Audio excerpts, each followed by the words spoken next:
Hello guys! I'm back for my second video about housing in Korea.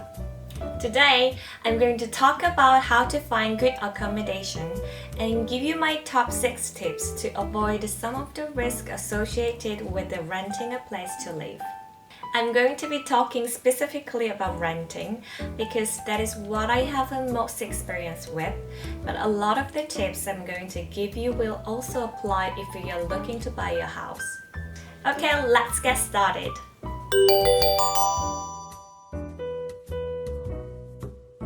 These days, there are so many apps that you can use to find a place to live, such as 집답개방. However, you should always take listings that you see on these apps with a big pinch of salt. Unfortunately, it's not uncommon to find bait-and-switch scams where a great-looking place is posted at a reasonable price, but when you actually go there and ask about the room, it's either no longer available or the price has gone up. You might also find that the nice pictures you saw on the apps are misleading or have even been photoshopped. Of course, it's possible to find good places through apps, but in my personal experience, it's not worth the risk of wasting your time with a misleading listing. I've moved several times in the last few years, and personally, I've had much more success dealing directly with the real estate agents either in person or through their own website. Real estate agents are called 부동산 in Korean. You will see a lot of 부동산 signs on the street in any city in Korea. From now on, I'm just going to call them by their Korean name. 부동산. Anyway, these days many 부동산s have their own website or neighbor cafe, similar to a blog, where they post all of their current listing. If you find one you like, you can just comment or message them and ask if it's still available. 방 볼 수 있을까요? 계약됐나요? On their own neighbor cafe, 부동산s can't really mislead you about listings. They want more customers to join their cafe, so having a good reputation is very important. This makes this method more reliable than apps featuring listings from many different 부동산s. So how do you search for 부동산 in your area? One way is to use the neighbor map or Kakao Map apps and simply search 부동산 in the area that you want to move to. Most 부동산s only offer listings in their local area. The results will show their office location, contact details, and any website or neighbor cafe links. Check out my last housing video for more information about the types of houses and rental contracts that are available in Korea. Link in the description. Of course, you can also actually go in person and look. Just go to the area where you want to live, go into any 부동산 office and tell them what kind of a house you are looking for and the maximum price you can pay. For example, 안녕하세요. 월세방 보러 왔는데요. 원룸에 깨끗하고 지하철역에서 가까웠으면 좋겠어요. 가격은 보증금 1000에 월세 70에서 최대 90까지 가능해요. The 부동산 will then get to work searching for places which you can actually go and look at. They may take you to view some places straight away or make an appointment with you to come back after they have had a chance to search for suitable apartments. If you're confident enough speaking on the phone in Korean, it's more efficient to call ahead. Personally, I use Neighbor Map to search for 부동산s in the area I'm looking to move to, then call a couple of them and explain what kind of a house I'm looking for. I try to make all my appointments on the same date to save time and make it easier to compare accommodation. For example, if you go to the first 부동산 at 3 p.m., you can view 2 or 3 houses before heading to the second 부동산 appointment around 4 or 4:30 p.m. Make sure you take notes about each place you visit to help you remember the important details when you come to make your decision. If the owner allows it, it's also helpful to take photos to help jog your memory. You can ask their permission by saying, 사진 찍어도 돼요? 사진 찍어도 돼요?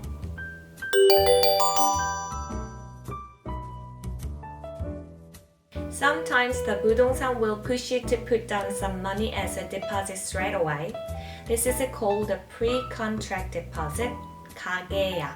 They might say that the place you are looking at is popular and someone else might take it first. In my opinion, you should never put down any money at this stage, not even 50,000 won. It will be non-refundable, so you can't get the money back if you choose another house. Once you decide on a place, you will pay your 10% deposit called 보증금 anyway. Competition for rental properties in Seoul is not as intense as it is in some other cities around the world, so paying this kind of a pre-contract deposit doesn't really benefit you. It's okay to say that you have another appointment after and that you will contact them after you see all of your options. Ultimately, it's your decision. But I've walked away from renting a place in the past because the 부동산 was insisting on a 가계약 deposit. And you should not be afraid to do the same if you're not 100% sure that you want to rent a place. A polite way to handle this situation is to say, 다른 부동산과 약속이 되어 있어서요. 우선 방 먼저 다 보고 결정되면 연락드릴게요. 다른 부동산과 약속이 되어 있어서요. 우선 방 먼저 다 보고 결정되면 연락드릴게요. You should also be aware of 발품비 or legwork fees. Some 부동산 might ask you to pay them for the time that they spend looking for suitable accommodation for you. It's kind of an insurance policy for them, in case you decide not to rent any of the places that they found. The legwork fee ensures that they will still get some compensation for their time. It's understandable, but there is still some dispute about whether or not the customer should pay legwork fees. It's not universal, and you should be able to find a 부동산 who does not charge for legwork. The key thing is not to let them think that you don't know anything. By being fully informed, you can avoid paying unnecessary fees.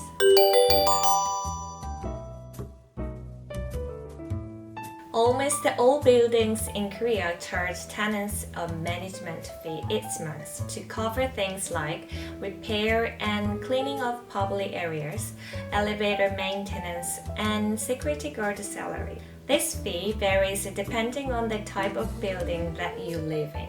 A small villa-type building will typically charge less, usually 30,000 to 50,000 won, than a large apartment or a fancy new office-style building.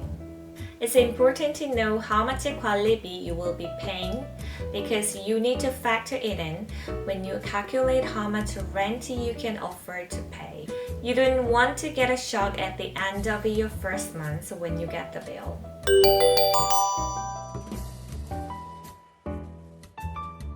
It's important to check if your place gets enough sunlight. So make sure you go to see the house during the daytime. If there is no sunlight, you're more likely to have issues with mold, as the weather in Korea can be very humid. More sunlight will also reduce your heating bill.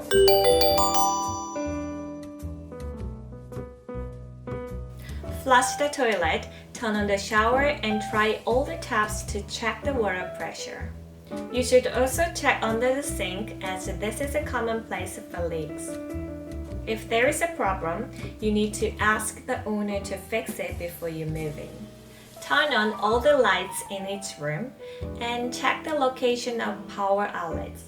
Some older apartments have very few power outlets, and sometimes they are not in a convenient place.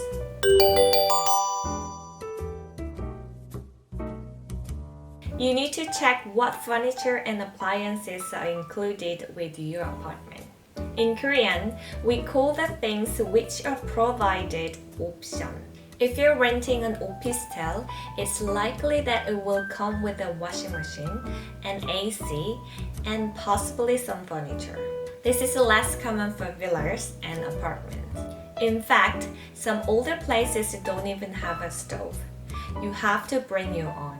You will see all of the options listed in the contract. Make sure you know what is listed and that is actually there when you move in. When you move out, they will check that everything is still there. So if your contract lists a microwave as an option, for example, there must be one there when you move out. The word option is a bit confusing because these items are not actually optional. They are more like features.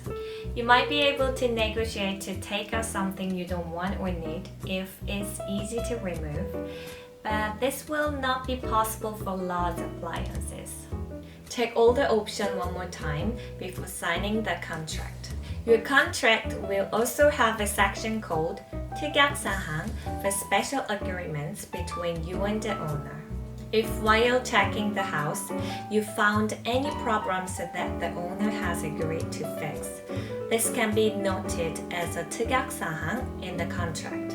Also, if you have a pet, check that there is no clause that says 반려동물을 키울 수 없습니다 or 애완동물 반입 금지. These mean that pets are prohibited.